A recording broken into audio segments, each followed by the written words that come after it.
Te võite siin sorkida, aga mul midagi sinna.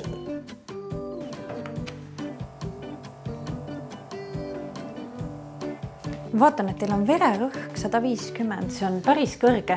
Kuidas teil muidu naatriumi tarbimisega on? Kas te sööte väga soolast toitu? Armastate vorste, sinke?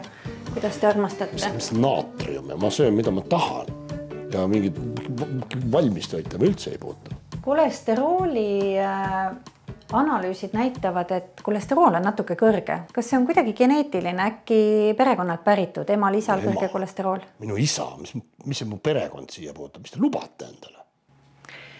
Ma vaatan, et ultrali uuringutes vaatasime üle ka neerud, et on väikesed neerukivid.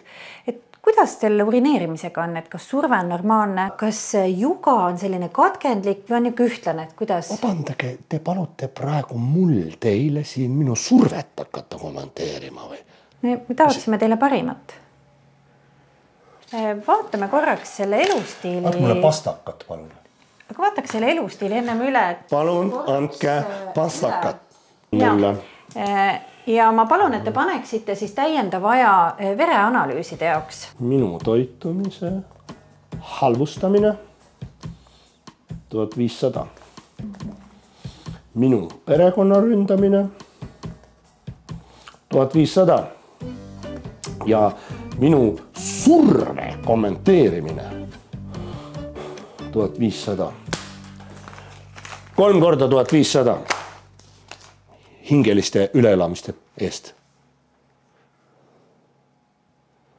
Ja ma soovitan õigeks ajaks ära maksta, sest ma ei pruugi seda muidu üle elada.